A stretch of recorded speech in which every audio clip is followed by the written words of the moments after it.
तो आपका स्वागत है आपके अपने चैनल ITI जॉब नोटिफिकेशन पे। तो आज हम बात करेंगे NSCL की, ठीक है, जिसकी एडवर्टाइजमेंट आई हुई है। तो NSCL का मतलब है नेशनल सीड्स कॉरपोरेशन लिमिटेड, जो कि भारत सरकार की एक मेरी कंपनी है, जिसका हेडक्वार्टर जो है पूसा दिल्ली में है।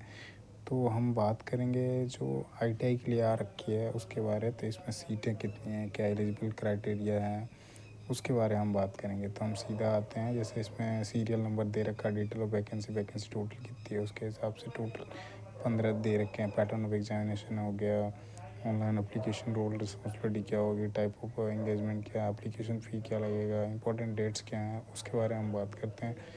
ठीक है, इस पर जैसे ये है इम्पोर्टेंट डेट्स हैं, तो हम बात करते हैं आगे। एम्प्लॉयमेंट नोटिस है जिस पे अलग अलग वैकेंसीज आई हुई है, जिसमें डिप्टी जनरल मैनेजर की है पोस्ट, असिस्टेंट मैनेजर की है। तो यहाँ पे ITI का भी है, ठीक है, ITI की टेक्नीशियन की है, ठीक है। तो टेक्नीशियन में हम देखते हैं, टेक्नीशियन की है तो उस पर डीजल मैकेनिक की है, इलेक्ट्रिशियन की है, मशीन मैन की है, ऑटो इलेक्ट्रिशियन की है, वेल्डर की है, प्रोसेसिंग प्लांट ऑपरेटर का है और ब्लैक स्मिथ का है, ठीक है। तो टोटल सीटें जो हैं वो 21 है, जिसमें जनरल की हैं 6, EWS की 4 हैं, OBC की फ्रेश जो है, आप इस पर फ्रेश देख सकते हो, ये जो फ्रेश है बैकलॉग है। तो OBC जो NCL में आते हैं, नॉन क्रीमिलियर में आते हैं, उनके लिए 2 है फ्रेश का, और बैकलॉग की 3 है, ठीक है। SC कैटेगरी के लिए 4 सीटें हैं, उसके बैकलॉग का नहीं है। फिर ST कैटेगरी में 2 है, और दिव्यांग में जो फिजिकल हैंडीकैप होते हैं उनका 1 है, और एक सर्विसमैन का 3 है, ठीक है। तो हम आते हैं आगे। तो क्वालिफ़िकेशन क्या चाहिए, जो ITI के हैं उनके लिए क्या क्वालिफ़िकेशन है। अलग अलग पोस्टों के अलग लिए है। जिस ट्रेनिंग अकाउंट है उसका BCom चाहिए 60% मिनिमम, ऐसे करके हैं। तो हम आते हैं सीधा टेक्नीशियन पे। तो ये टेक्नीशियन की है, जिसमें क्वालिफ़िकेशन जो मांग रखी है ITI होनी चाहिए रिलेवेंट ट्रेड से, जिससे इसमें फिटर में लिख रखा, लेकिन फिटर की सीट नहीं है, ठीक है। Auto electrician, welder, diesel, tractor mechanic, machine man, black Smith, और ITI में मिनिमम 60% मार्क्स होने चाहिए, ठीक है। साथ ही अप्रेंटिसशिप होना चाहिए। अब इस पे क्या है, पीरियड ऑफ ट्रेनिंग आपकी जो है वो 1 साल का ट्रेनिंग है, जो कि 6 महीने तक बढ़ाया जा सकता है। कुछ वैसा आपके साथ मिसबिहेव हो जाता है तो उस केस में बढ़ता है, 6 मंथ की बढ़ जाती है। तो जनरली वो 1 साल के अंदर में क्या होता है कि ट्रेनिंग ख़त्म हो जाती है, उसके बाद आप रेगुलर आ जाते हो, ठीक है। तो इसमें बेसिक पे जो है, बेसिक पे भी की भी बात करेंगे हम, ठीक है। तो अभी हम पहले आते हैं प्रोसेस पे 1 बाय 1 करके। तो एजुकेशन क्वालिफ़िकेशन क्या है कि इस पर फॉर्म भरने का जो लास्ट डेट है तब तक आपका जो क्वालिफ़िकेशन है आपके हाथ में होना चाहिए, जब जाके आप एलिजिबल हो। ऐसा नहीं कि फाइनल में हो या फिर लास्ट सेमेस्टर में हो तो आप एलिजिबल नहीं होगे, ठीक है। आपका जो मार्क्स है या तो परसेंटेज में या फिर OBGC में, इसको चेंज करके आपको डालना होगा। जब फॉर्म भरोगे आप उस टाइम पे ये ज़रूरत पड़ेगा, ठीक है।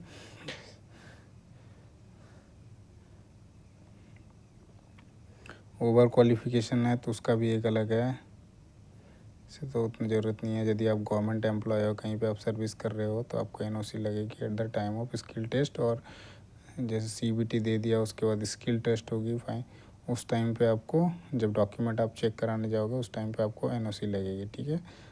तब जाके आपका फिर फाइनल होगा आगे।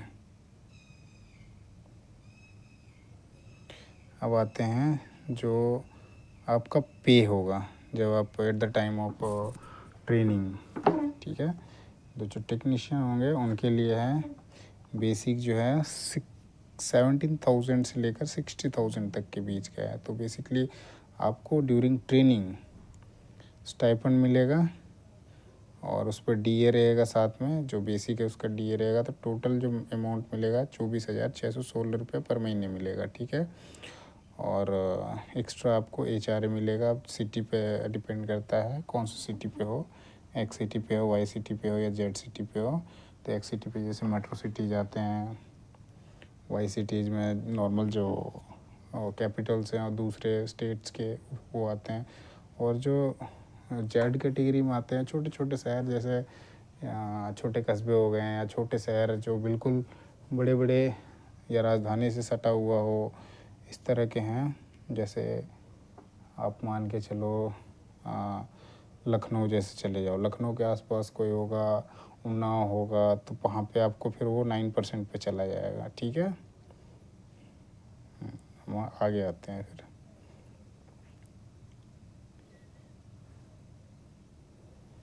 एज का आता है। एज आता है आपका 27 साल से ज़्यादा नहीं होना चाहिए।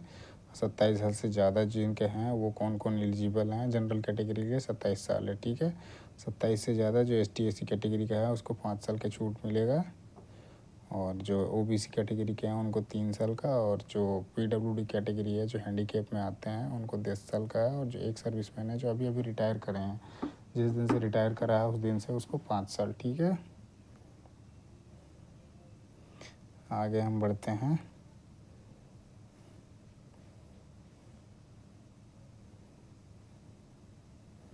एक चीज़ और लिख रखा है कि आपका मैक्सिमम 56 साल से ज़्यादा नहीं होना चाहिए। मैक्सिमम 56 साल, उससे ज़्यादा नहीं होना चाहिए किसी भी कैटेगरी पे हो आप।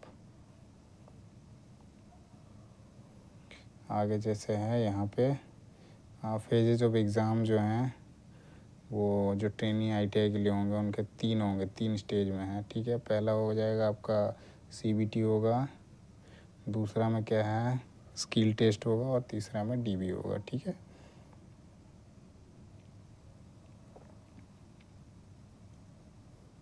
और आप एक ही पोस्ट के लिए अप्लाई कर सकते हो। ऐसा नहीं कि 2 पोस्टों के लिए, 3 पोस्टों के लिए, ओनली 1 पोस्ट के लिए आप अप्लाई कर सकते हो। आगे जैसे आते हैं हम एग्ज़ाम के बारे में हम जानते हैं, जो पैटर्न ऑफ एग्जामिनेशन है उस पर हम जाते हैं। तो टोटल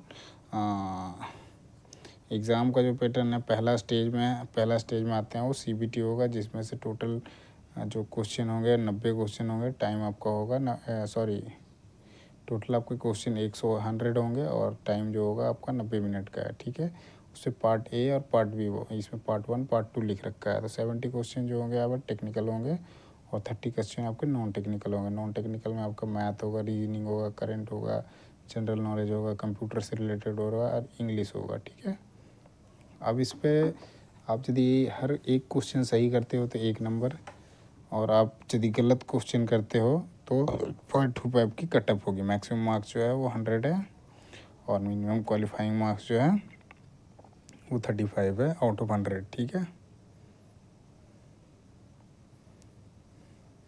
अब शॉर्ट लिस्ट भी कौन होंगे, जो 35 मिनिमम 35 मार्क्स लेके आते हैं जो 100 में, उनसे ऊपर अब फिर जाके फाइनल स्कोर पे कोई बंदा ज़्यादा लेके आता है, कोई कम लेके आता है, तो फाइनल जो सीटें हैं जैसे 21 सीटें हैं उसके 3 गुना 5 गुना इस पे वैसे क्लियर तो है। अभी देखते हैं आगे कहीं पे वो मेंशन होगा तो हम बताते हैं आपको। ठीक है,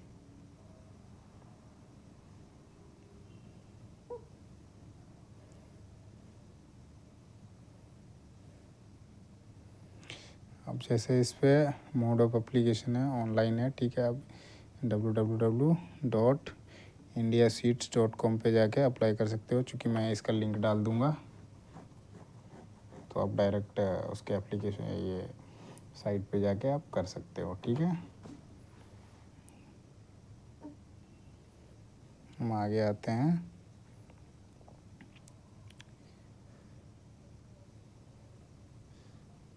इसमें वैलिड ईमेल आईडी होनी चाहिए आपके पास, मोबाइल नंबर होना चाहिए। ठीक है, जो आप रजिस्ट्रेशन के टाइम डालोगे ये बाद में चेंज नहीं होगा, एक बार कर लेने के बाद। ठीक है,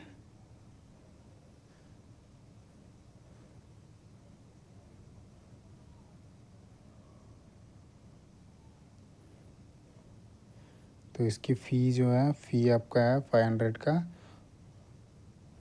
और जैसे आपको ये दिया गया है, आप जब ट्रेनिंग पे रहते हो, ट्रेनिंग पीरियड में 1 साल का ट्रेनिंग है आपका। यदि आप आपके काम पे वो जो जिनके अंदर आप काम करोगे उनको अच्छा लगा 1 साल के अंदर, जैसे परफॉर्मेंस ड्यूरिंग परफॉर्मेंस जो ट्रेनिंग, तो उस टाइम पे फिर आपका इस पे क्या है बॉन्ड भी है। 1,40,000 का है जनरल OBC के लिए, और ST/SC के लिए SC के लिए 70,000 का, और ST के लिए 70,000 का। ठीक है, जिसमें ₹100 का स्टैम्प पेपर लगता है, उसमें आप पूर्ण पेपर लिखवाओगे, वो जमा करना होता है जब आपका फाइनल सिलेक्शन हो जाता है। और जब आप ज्वाइन करते हो उस टाइम पे ये बनवा के देना पड़ता है। एप्लीकेशन फ़ी है ₹500, ठीक है, वो सबके लिए है, एसटीएससी और पीडब्ल्यूडी कैंडिडेट को छोड़कर, ठीक है। प्लस उस पर जीएसटी लगेगा जो 18% के आसपास आएगा। जो एसटीएससी और ओबीसी हैं उनका किसी भी टाइप का कोई एप्लीकेशन फ़ी नहीं लगेगा, ठीक है। अब कौन है यहाँ पे एलिजिबल, जो भारत से होने चाहिए। किसी किसी फॉर्म में आता है कि नेपाल, भूटान, तिब्बतन सबको अलाउ करता है, बट इसमें क्या है, आपका ओनली इंडियंस को कर रखा है, ठीक है।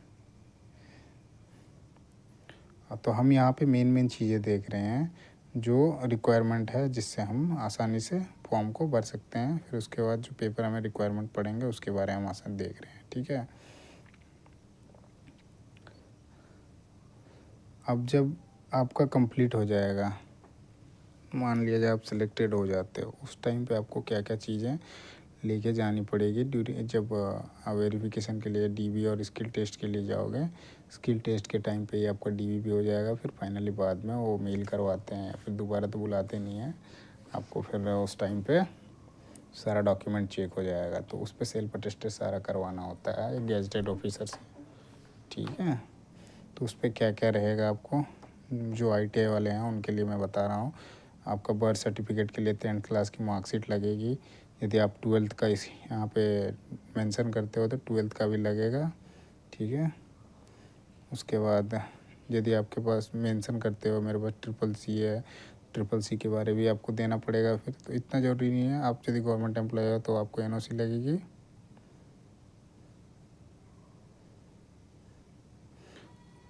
और जो भी ITI वाले हैं उनके लिए मस्ट क्या है, अप्रेंटिसशिप मस्ट है, वो चाहिए ही चाहिए। और इसका जैसे डेट है तो स्टार्ट हुआ है 26 अक्टूबर का, अभी 30 नवंबर तक लास्ट डेट है। अभी है आपके पास तकरीबन 8 दिन का समय है, आप फॉर्म भर सकते हो, ठीक है। 30 नवंबर लास्ट है और इसका पेपर होने का ज़्यादा चांसेस है। जो टेंटेटिव डेट दे रखा है 22 दिसंबर को दे रखा है, ठीक है। तो 22 दिसंबर का आपका पेपर हो जाएगा। तो थैंक यू दोस्तों। यदि आपको इन्फॉर्मेटिव वीडियो लगी तो लाइक ज़रूर करिएगा, सब्सक्राइब जरूर करिएगा और बेल आइकन को दबा दीजिएगा। जिससे आपको वीडियो कैसा लगा आप ज़रूर बताना कमेंट करके, ठीक है।